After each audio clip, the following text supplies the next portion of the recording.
क्यों भैया मुझ पे गुस्सा क्यों हो रहे? मैंने ऐसा क्या किया? बोला बालाजी सरकार की जय, बोला गुरु महाराज की जय।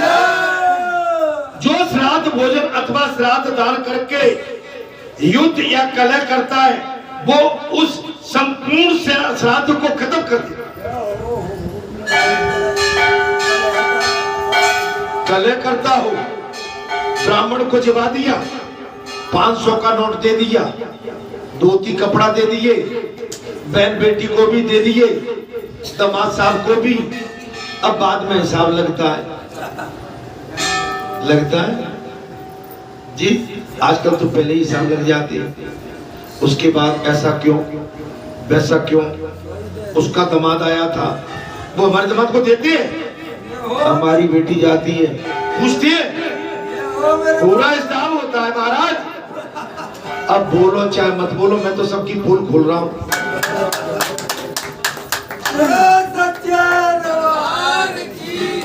हमारी मोड़ी आई थी, दामाद आए थे, वो ठाड़े रहे, देखते रहे, घर से भी नहीं निकले। अरे तुमने 100 पकड़ा लिए, वो तो 10 भी नहीं देते। मेरे बाबा सही कह रहे हैं महाराज। क्यों महाराज? बिल्कुल सत्य कह रहे हैं। अब देखो पंडितानी तो सब जानती है भीतर ही भीतर। नहीं महाराज, आप उन्हें निपट लेते, इतना जाओगे तो लड़ाई है जाएगी। इतने तो आवाज जाओगे तो भाई आप तो भाई देखिए बड़े। अब मैं तो आप जान रहे हो बालाजी की बगिया की डाली लताएं भी झुक रही है। आप परिक्रमा करो, बालाजी के बगिया की लताएं झुक रही हैं, वो इतनी झुक के आपको आशीर्वाद दे रही है। आप झुकना सीख गए, गद्दी पर बैठे हो और गद्दी पर झुके नहीं तो समझ लो आप पके नहीं। अगर पके हैं तो झुक जाओ। पका हुआ फल ही झुकता है महाराज, कच्चा फल नहीं झुकता है। तो आप हम सब पके बैठे झुकना सीखो महाराज। कमल योनि ब्रह्मा जी ने श्राद्ध के योग ब्राह्मणों को निषेध करते समय दोहित्रे देवताओं को प्रथम स्थान दिया है। किनको महाराज? देवताओं। अतः दोहित्रे यदि पवित्रता से रहित हीनान अथवा अधिक काम भी हो जाते हैं तो पितरों के संतोष के लिए उसे श्राद्ध में अवश्य सम्मिलित करें। अर्थात ब्रह्मा जी ने पशुओं की सृष्टि करते हुए समय सबसे पहले गौ की रचना की है। किसकी? जिसे तुम लठ दे के भगा रहे हो, उसके अधिकार क्षेत्र को तुमने अपने अधिकार में मिला लिया, गौचर तोड़ लिए, गौओं का अधिकार आपने अपने अधिकार में मिला लिया। गौ भूखी फिर रही है, शासन ने गौचर छोड़े थे, चलिए माना मैंने, शासन ने गौशाला बना दी, माना मैंने। लेकिन सरपंच को, सेक्रेटरी को, गांव के सरपंच और सेक्रेटरी को इसकी देखरेख के लिए नियुक्त किया। घास आता है, पीना चुनी, जल आता है, सब आता है, लेकिन गौ की गौशाला खाली पड़ी है, ये धन कहाँ जाता है? खाए भैया कैसी कही और कह दो मोए डरना लगा। मेरे बाबा ए भैया गौ महाराज और जनता का पैसा खाओगे, गरीब का पैसा खाओगे और देश को लूट के खाओगे तो मारे जाओगे, बच नहीं सकते। आप कितने भी बलात्कारी बन जाओ, जेल की सलाखें तैयार है। कई मंत्री पड़े हैं, कई गुंडे डॉन पड़े हैं। 3 एक्स मुख्यमंत्री, 10 राज्य, 96 सीट। ए भैया, मैं झेली पढ़ता हूँ, मैं सब जगह पढ़ने जाता हूँ। जी सरकार की जय। आप अपनी जी के जनरल नॉलेज को संभाल के रखिए। अगर आप टीवी डिबेट देखते हैं तो बारीकी से बात को समझिए, समझे? इस समय तो बहुत कुछ होने जा रहा है। 4 जून आने दो महाराज, 4 जून को इतना बड़ा हिसाब किताब होने जा रहा है कि आपकी छाती चौड़ी हो जाएगी। सरकार की जय। 4 बोलो सदगुरु भगवान महाराज। जब लालू के पास रबड़ी थी तो घास क्यों खाया? बात गाय की आ गया। ब्रह्मा जी ने सबसे पहले महाराज क्या बनाई? गौ की रचना की। मैं इसलिए बात कही है। अच्छा, गौ की हम सब जगह खा गए। गौ की जितनी जगह थी हमने खेत अपने निजी बना लिए, अपने कब्जे में कर लिए। आजकल तो सरकारी जमीन पर भी युद्ध हो रहे हैं। तो जा से बचो। शासन आज तो भले ही जोत लिया है तुमने, लेकिन शासन कल उसको आपसे छीन लेगी।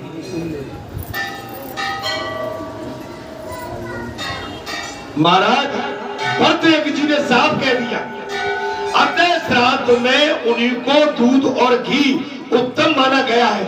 जो विधाता ने मानव प्रजा की सृष्टि करते समय सबसे पहले श्रेष्ठ ब्राह्मणों को उत्पन्न किया था, उनको सर्वश्रेष्ठ माना। पशुओं को गाय में और दूसरे नंबर पर ब्राह्मण। महाराज इसलिए वे श्राद्ध में उत्तम एवं पितरों की तृप्ति करने वाले माने गए, गौ और ब्राह्मण। इसलिए ब्राह्मण सदैव पूजनीय।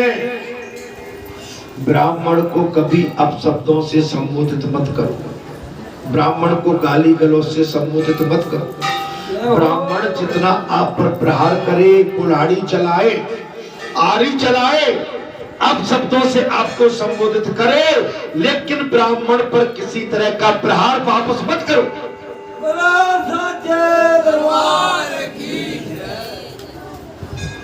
देवताओं की सृष्टि करते समय ब्रह्मा जी ने सबसे पहले विश्वदेवों को बनाया। अतः श्राद्ध कर्म आरंभ होने पर पहले उन्हीं की पूजा की जाती है, जिनकी विश्वदेव ब्राह्मण। यहाँ पर भरतज्ञ जी कहते हैं, हे ऋषियों, वे विधि पूर्वक व्रत किए जाने पर और प्रथम पूजित होने पर श्राद्ध में जो छिद्र दोष उत्पन्न होते हैं उनका नाश कर देते हैं। अगर कोई श्राद्ध करते समय हमसे त्रुटि हो जाए या भूल हो जाए तो वो ब्राह्मण देव उसको शुद्ध कर देते हैं। जो मनुष्य इन सब वस्तुओं से सांगोपांग श्राद्ध अनुष्ठान करता है, उसका वो श्राद्ध घर में गया श्राद्ध के समान फल देने वाला, घर में ही गया का फल देने वाला श्राद्ध माना गया। साथ विधि से श्राद्ध संपन्न हो जाने पर ब्राह्मणों को भोजन कराकर श्राद्ध करता पुरुष स्वयं भी सबके अंत में भोजन करना चाहिए। लेकिन आज तक तो जीप पे नहीं लपलपाते, पंडित जी ने खा ले हमको उतार, पंडित जी ने खा लेगा, वो फिर पूछ नहीं है बहाने ने खा ली, किसी बहन ने, किसी बेटी ने, किसी कन्याओं ने या बच्चों ने, घर के पुरखों ने सबसे पहले उसकी जीभ लिपलपाती है, पहले मेरे लेता है। इससे बचना चाहिए महाराज। श्राद्ध दान का भोजन दिन में ही हो जाना चाहिए, रात को नहीं। श्राद्ध दान का भोजन दिन में होता है। जो श्रद्धा करता पुरुष सूर्य अस्त होने पर भोजन करता है, बात अब आ गई। जो श्राद्ध करता मनुष्य सूर्य अस्त होने पर भोजन करता है, उसका वो श्राद्ध व्यर्थ हो जाता।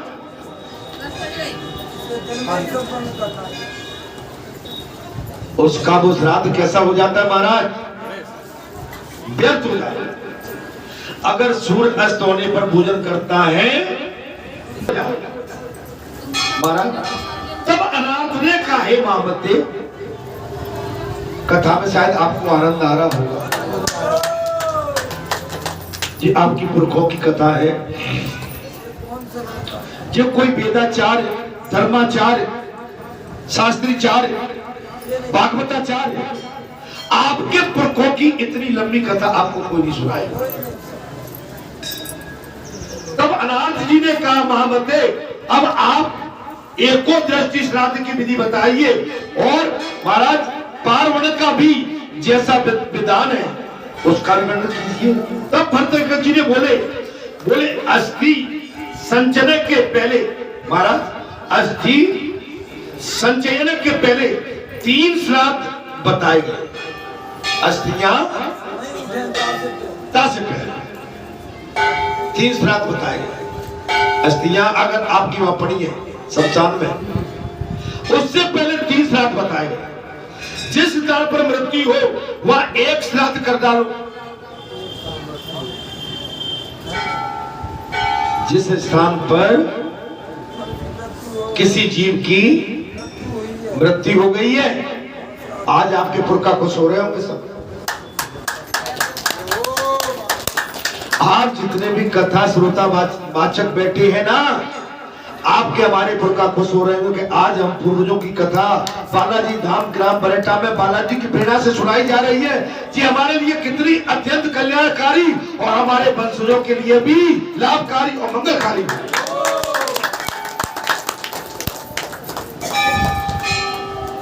अब पता नहीं तुम्हें अच्छी लग रही है क्या?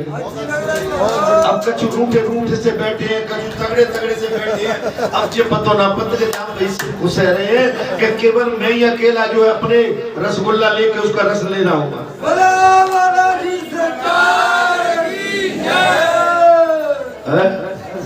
मुर्गा की जान गई, मुल्ला जी को आनंद नहीं है।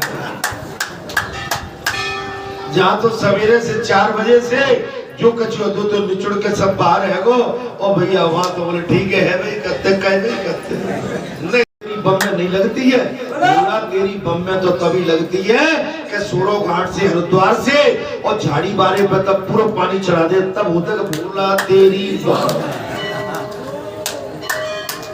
अब बीच में कामर दे दी और सोई गई, और बेचारे जो सहयोगी होते हैं वे कामर और झाड़ी मारे के जहाँ आए के कामर दल रही के लाओ के जी गवतो के भोला तेरी बम में। अच्छा भातों कामर जो ले लेते पूछते गवतो जी, और देख के भीड़ा के भोला तेरी बम। और बेचारों सोए के आवे गाड़ी में मोटर में बैठ के, और वो बेचारे जो जोटी आतो वो मर गो के भोला तेरी बम।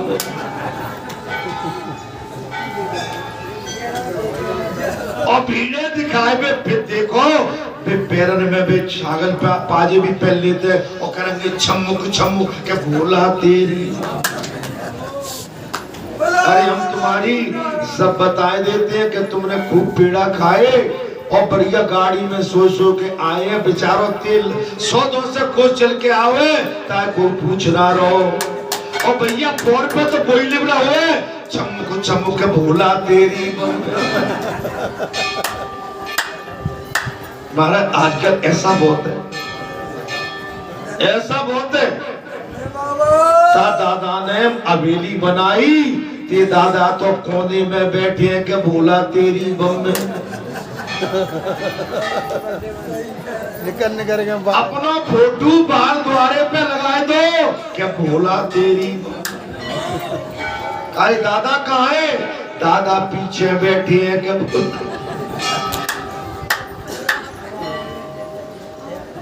भैया ऐसा ही है।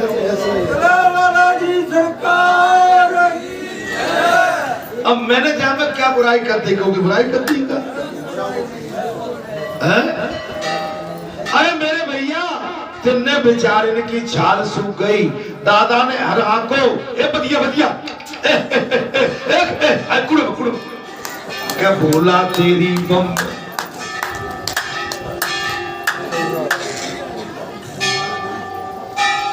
अरे हर आंखों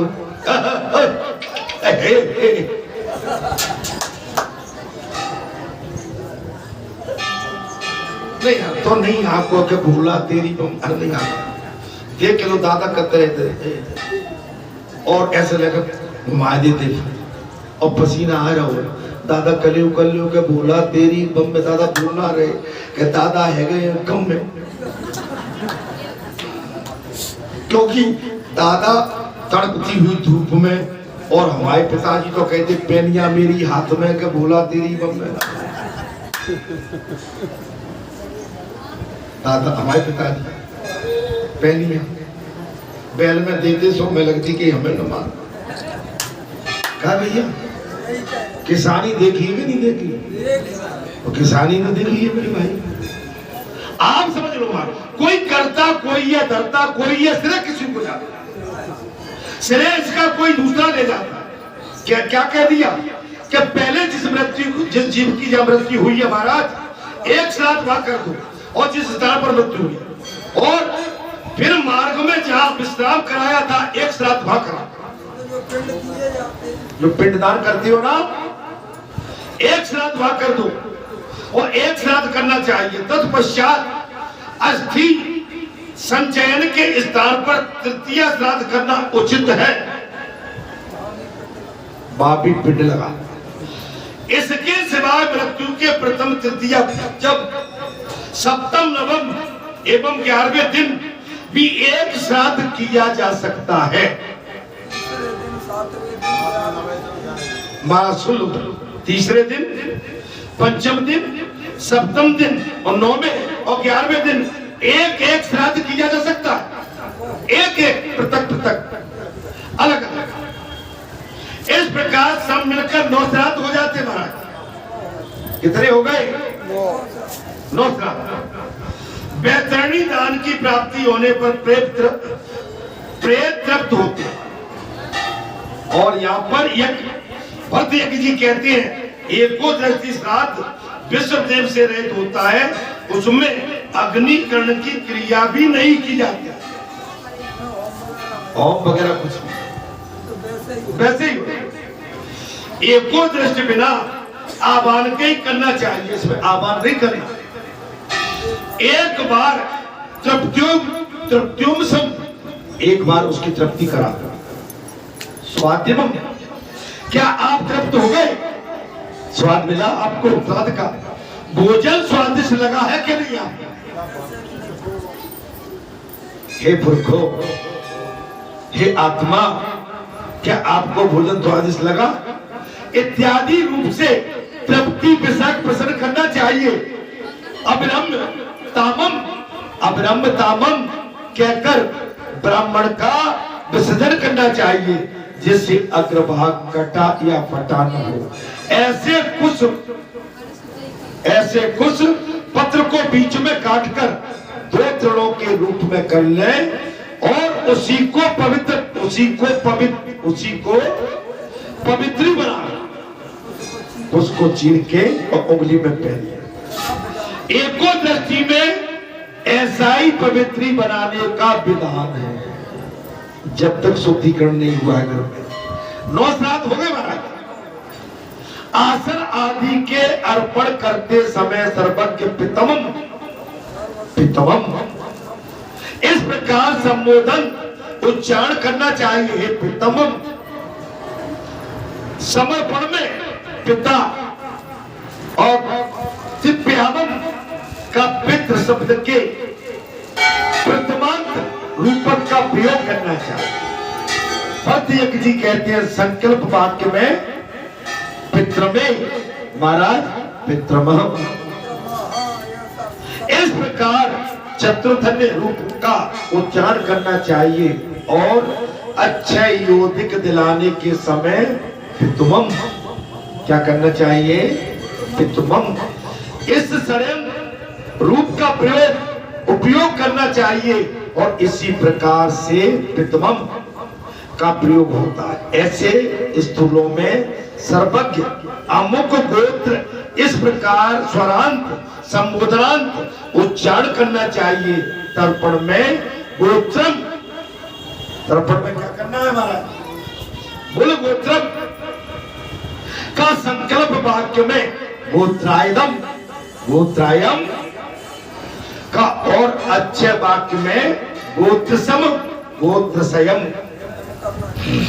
उच्चारण करते समय ध्यान रखना चाहिए। ऐसी अर्थ आदि देते समय अमुक गोत्र के साथ अमुक शर्मन का प्रयोग करना चाहिए। तब पेड़ में शर्म, तब पेड़ में शर्मा, संकल्प वाक्य में श्रमणे, और अच्छे पोदक त्याग से महाराज श्रमणे, शर्मणे, यह संकल्प की विधि का प्रयोग उचित है। इसी प्रकार माता के लिए आसन तर्पण संकल्प एवं अच्छे वाक्य में मातम, माँ के लिए क्या है, बोले हे मातम, माता, मात्रे, माता, मात्रे और मातुमम, तीन वाक्यों का प्रयोग आवश्यक है। इसके साथ गोत्र का विशेष लगाने पर अमुक गोत्रे, गोत्रा, गोत्राए, गोत्र, गोत्रा या गोत्राए तथा गोत्राय का प्रयोग करना आवश्यक है। माताओं के नाम के साथ देवी का प्रयोग करना आवश्यक है। ये श्राद्ध की विधि है। आपको कुछ पढ़ने पड़ रहा है, नहीं मेरी समझ से बात है। माताओं के नाम के साथ देवी का प्रयोग हो, उस उक्त स्थूल में क्रमशः देवी, देवी, देवम और देव्याम, देवी, देवी, देव्य और देव्याम का प्रयोग करना चाहिए। इस तरह यथा स्थान प्रथम आदि का विभक्तियों का प्रयोग होता है। प्रथम चतुर्दशी, प्रथम, प्रथमा, चतुर्थी और षष्ठी विभक्ति का यथावत प्रयोग श्रद्धा की सिद्धि के लिए, अब श्रद्धा की, श्राद्ध की सिद्धि के लिए जो श्राद्ध विभक्ति का ठीक प्रयोग किए बिना किया जाता है वो महाराज नहीं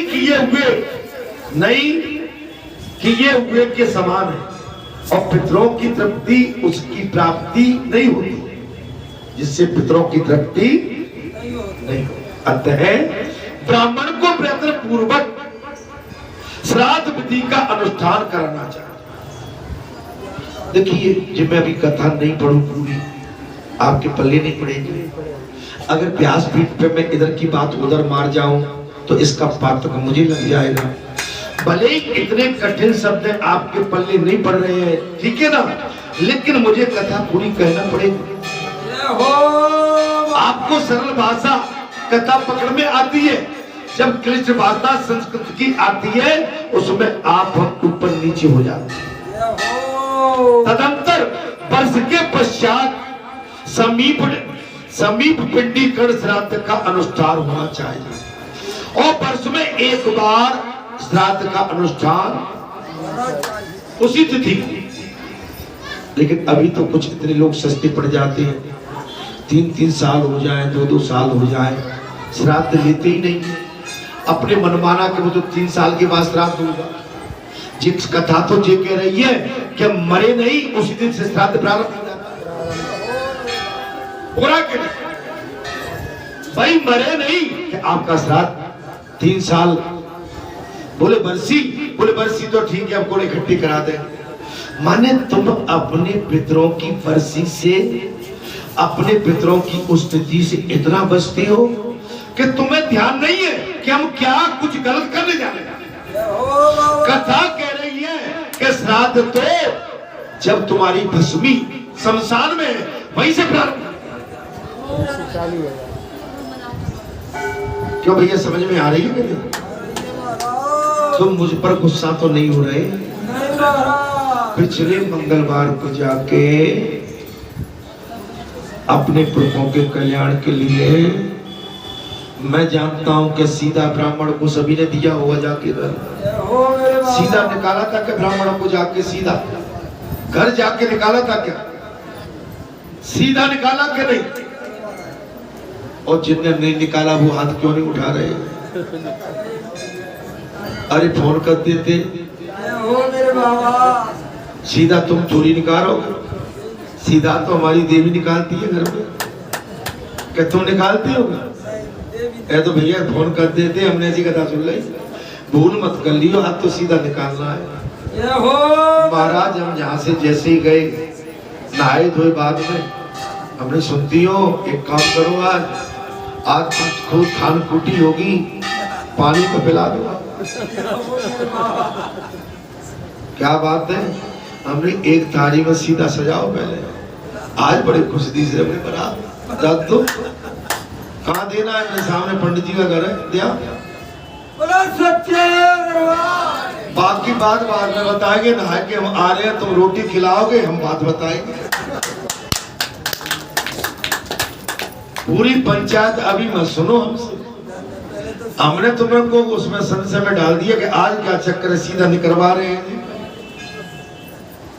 काय महाराज कैसी कही? ए भैया, जहाँ में ऐसा ना सीधो तो भैया, चाहे ब्राह्मण हो, अगर ब्राह्मण ये सोचे कि मैं क्यों निकालूं भाई, मैं तो ब्राह्मण है, तो ब्राह्मण ब्राह्मण को दे दो। और ब्राह्मण ना दे पा रहे तो बालाजी ये दे दो। और ब्राह्मण ना दे पा रहे तो माता दे दो। अच्छा, बालाजी ब्राह्मण बने हते कि नहीं बने हते? बने कि नहीं बने? तो बालाजी से बड़ा ब्राह्मण को ले आओ भैया।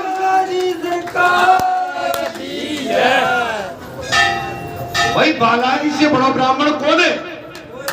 जब राम लखन सुग्रीव है, तब भैया सुग्रीव जी ने कहा कि भैया चला जा, बाली ने कोई गुप्तचर तो नहीं भेज दिए। हनुमान जी तो योगी थे और ब्राह्मण का वेश बना के और राम लखन के सामने प्रकट हुए। और विभीषण के जहां भी ब्राह्मण बन के पहुंचे।